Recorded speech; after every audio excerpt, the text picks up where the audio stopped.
तो आज का जो हमारा विषय है वो ये है कि बुरी आदत क्यों नहीं छूटती, और यदि हम कोशिश करके छोड़ भी दें तो कुछ दिन बाद फिर पकड़ लेती है।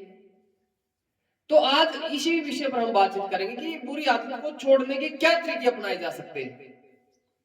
इसको एक छोटी सी बात से समझो। हमने यहाँ पे फूलों की बेल लगाई है और बेल को क्या दिया, सहारा दिया है, सपोर्ट दी है ताकि उस पर चढ़ जाए। ठीक है, मान लीजिए हम उसकी सपोर्ट हटा दें, उसका सहारा हटा दें, तो क्या बेल ऊपर चढ़ेगी? बेल ऊपर, बेल नीचे ही नीचे रहेगी। मान लीजिए बेल को आगे जाकर सहारा मिल गया, फिर चढ़ जाएगी ऊपर। ठीक है ना। हम यज्ञ करते हैं, हवन करते हैं, हवन में हमने अग्नि प्रज्वलित की और समिधाएं नहीं डाली उसमें, क्या अग्नि चलेगी? अग्नि कुछ देर बाद बंद हो जाएगी। यानी कि बात क्या है, बात ये है कि आपको कोई भी चीज हटानी है तो उन कारणों को हटाओ जिनके कारण वो आगे बढ़ती है। बेल किसके कारण आगे बढ़ती है? जो उसे सहारा मिलता है। अग्नि किसके कारण आगे बढ़ती है? जो उसे समिधाएं मिलती है। तो हम जो बुरी आदत है, बुरी आदत को छोड़ने के लिए हमें ये देखना पड़ेगा कि इसमें कारण क्या क्या है, किन किन चीजों से इसे सहारा मिलता है। यदि आपने उन सहारों को हटा दिया, इसे शास्त्रीय भाषा में आलम्बन कहते हैं, यदि आपने उस आलम्बन को हटा दिया तो वो अपने आप हट गई। ठीक है ना। तो जीवन में यदि आपको अपनी बुरी आदत को छोड़ना है तो उसको उनके उन आलम्बनों को हटाना पड़ेगा जिन जिन आलम्बनों के कारण वो आपकी बुरी आदत बढ़ती है। अब जो आलम्बन आदत, बुरी आदत क्या होती है? व्यक्ति को बांधती है, जो बांधती है वही तो बुराई होती है। अच्छी आदत कभी बांधती नहीं है। आपने देखा कि मेरे अंदर बुराई तब प्रवेश करती है जब मैं ऐसा ऐसा करता हूं। मान लीजिए थोड़ी देर के सोचे, यहाँ गुरुकुल में ब्रह्मचारी रहते हैं, कोई कहे जी जब मैं बाहर जाता हूँ तो मेरी मानसिक स्थिति खराब हो जाती है। मानसिक स्थिति क्या हो जाती है? खराब हो जाती है। मतलब बाहर सुंदर स्त्रियां कन्याएं दिखाई दे, मन में दोष आ जाए। ठीक है ना। तो ऐसी स्थिति में क्या करें? ऐसी स्थिति में एक तो अपनी कहते हैं मानसिक तैयारी करें, जिसे सज्जा बोलते हैं। गुरुकुल से आप मानसिक तैयारी करके गए कि मैं किसी प्राय स्त्री के, किसी कन्या के दर्शन नहीं करूंगा। पहले आपने मानसिक सज्जा की। ठीक है, गुरुकुल से गए, गुरुकुल आप पता बाहर जाना तो आपने अपनी मानसिक तैयारी की, मैं किसी के दर्शन नहीं करूंगा, नजरें गई तो वापस खींच लूंगा। फिर आप चले गए बाजार, बाजार में आपको अचानक कोई सुंदर कन्या दिखाई दी, आप देखने की इच्छा हुई कि देख ले। तो ऐसी स्थिति में क्या करना है? ऐसी स्थिति में आपको अपनी नजरों को हटा लेना, उधर से नजरों को उधर से हटा लेना। और नजरें हमारी है, ये तो है नहीं कि नजरें हमारी ऐसे हिलने लग जाएंगी, नहीं मुझे तो उधर ही देखना है। नजरें हमारी है ना। आपने नजरें वापस कर ली कि नहीं मैं नहीं देखूंगा, या कोई पुस्तक साथ में लेके गई, पुस्तक को पढ़ने लगे। जब आपने अपने आप को ऐसे रोक लिया तो आपकी मानसिक स्थिति खराब होगी ही नहीं। अष्टाध्यायी याद कर रहे हैं आप, बैठे गाड़ी में, आपने देखा कि अब हाँ अष्टाध्यायी के सूत्रों का आवर्तन करने लगे, अष्टाध्यायी दोहराने लगे। आपने उसको सहारा ही नहीं दिया ना, बुराई को अवसर ही नहीं दिया। आपको अब बुराई आती कब है? जब हम बुराई को अवसर देते हैं। बुराई को क्या देते हैं? अवसर देते हैं। मान लीजिए कोई कहे जी मैं तो अश्लील वीडियो नहीं देख पा रहा हूं, देखना छोड़ पा रहा हूं। क्या कारण है?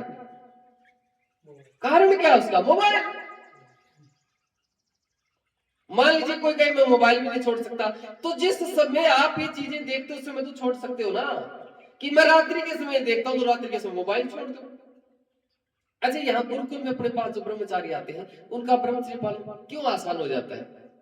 उन्हें लगता नहीं ब्रह्मचर्य कोई कठिन है, अपने आप ही हो जाता है, करने की जरूरत ही नहीं है। जैसे ढलान होती है ना, गाड़ी को चलाने की जरूरत है, उसमें बल लगाने की जरूरत है, वो अपने आप दौड़ती है। तो गुरुकुल में ब्रह्मचर्य अपने आप दौड़ता है, हमें ब्रह्मचर्य पर कोई बल लगाने की जरूरत है नहीं। अच्छा, इसके क्या क्या कारण है? गुरुकुल में अपने आप ब्रह्मचर्य पालन कैसे हो जाता है? प्रातः काल में उठते हैं, ब्रह्म मुहूर्त में, शाम को जल्दी सोते हैं। हाँ, एक दिन मैं गुरुकुल की दिनचर्या भी डालूंगा, सबको बताएंगे। तो गुरुकुल में जो ब्रह्मचर्य पालन होने का सबसे मुख्य जो कारण है, वो एक तो मोबाइल आते ही जमा हो जाता है। दूसरी बात, आपको पूरा दिन व्यस्त रखा जाता है। कभी आपको पढ़ाया जाता है, कभी कार्य किया जाता है, कभी यज्ञ शुरू हो जाता है, कभी संध्या शुरू हो जाती है, कभी उपासना चलती है, फिर स्वाध्याय चलता है। आपको इतना व्यस्त कर दिया जाता है, टाइम में नहीं विचार। तो यहाँ पर गुरुकुल में आपकी आदत बना दी हमने। कौन सी आदत बना दी? अपने आप को व्यस्त रखने की आदत बना दी, कि अपने आप को ऐसे व्यस्त रखना आपने। और आपको लगता है ब्रह्मचर्य तो कठिन ही नहीं है, मैं तो वैसे कहता था मुझसे 10 दिन नहीं होता, मुझसे 15 दिन नहीं होता, यहाँ तो मुझे महीना हो गए, यहाँ मुझे महीना हो गए, मैंने दोबारा से कोई कुछ चेष्टा नहीं की। क्यों भाई? कभी गुरुकुल में अस्तमैथुन की इच्छा होती है अस्तमैथुन करने, टाइम नहीं है। और इतना पवित्र वातावरण है, इतना सात्विक खान पान है, कामदेव तो आसपास भी ना भैया, ठीक है ना। तो इसलिए मान लीजिए आप घर गए, यहाँ से गए, तो उन बातों का ध्यान रखना, उन कारणों को, जिन जिन कारणों से बुराई बढ़ती है, उन कारणों को हटाना पड़ेगा। यदि आपकी नशा करने की आदत है, तो मैं नशा कब करता हूं? जब मुझे मेरे वो मित्र मिलते तब मैं नशा करता हूं, तो मित्रों से दूरी बनानी पड़ेगी। याद रखना, पहली स्टेज में बुराई पकड़ नहीं बनाती। पहली जो फर्स्ट स्टेज है उसकी कमजोर होती है। क्या होती है फर्स्ट स्टेज है? कमजोर। यदि आप फर्स्ट स्टेज पर सावधान नहीं हो, फिर अपनी पकड़ बना लेंगे, फिर बहुत बल लगेगा तुम्हारा, फिर तुम्हारी बहुत ताकत है। मान लीजिए किसी आदमी तुम्हारा हाथ पर, तुमने एक झटके से छुड़ा लिया, अरे एक आदमी हाथ पकड़ बना लिए, फिर तुम्हें छुड़ाने में ताकत लगेगी ना। तो बुराई जो है, जैसे कैंसर में कहते हैं ना, फर्स्ट स्टेज में समझ आ जाए तो वो छूट जाती है। जब जब उसकी प्रथम स्टेज है, आपको पहले ही महसूस हो गया कि हाँ बुराई आ गई, मन में दोष आ लिया है, अपने आप को हटाओ पूरी ताकत से, पहला ही बार ताकत से करो।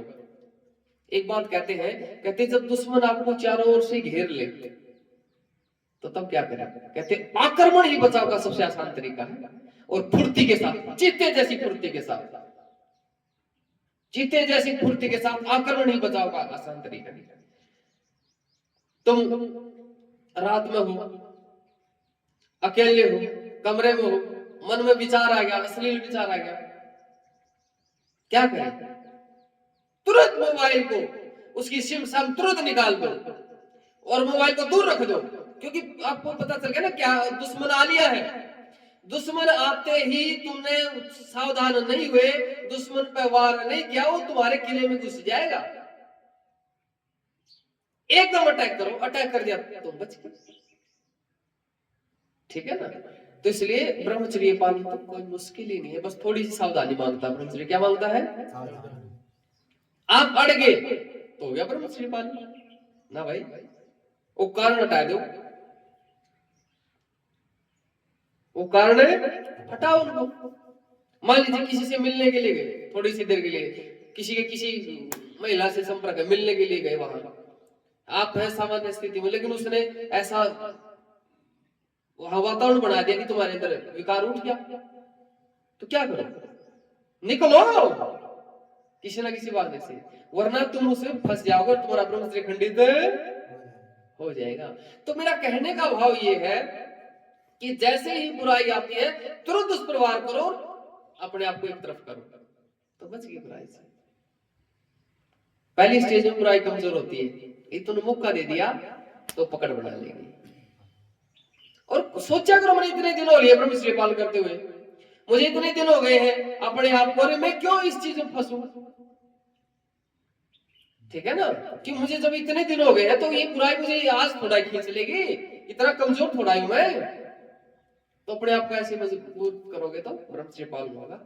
और भाई जो हमारी वीडियो देख रहे हैं, आप सभी से भी मेरा निवेदन है, 23 मार्च का अपने गुरुकुल में कार्यक्रम है, पूज्य स्वामी ब्रह्मलीन जी की स्मृति एवं बलिदान दिवस के रूप में हम मना रहे हैं। तो आप सभी कार्यक्रम में जरूर आए। कार्यक्रम में कैसे पहुंचे उसकी मैंने सूचना वीडियो पर डाल रखी है, पूरा एड्रेस दे रखा है, और उससे पहले थोड़ी सी सूचना भी कर दे अपने व्हाट्सएप पे। मेरा व्हाट्सएप नंबर है 73 570 76 77 8 7357076778। ये मेरा नंबर है। तो बहुत अच्छा है, आप सभी आए। और भी गुरुकुल का आपको दिखाएंगे, और भी दृश्य दिखाएंगे गुरुकुल के। ठीक है, ठीक है जी। प्रातरास का भी समय हो गया हमारा। ठीक है, नमस्ते सभी को।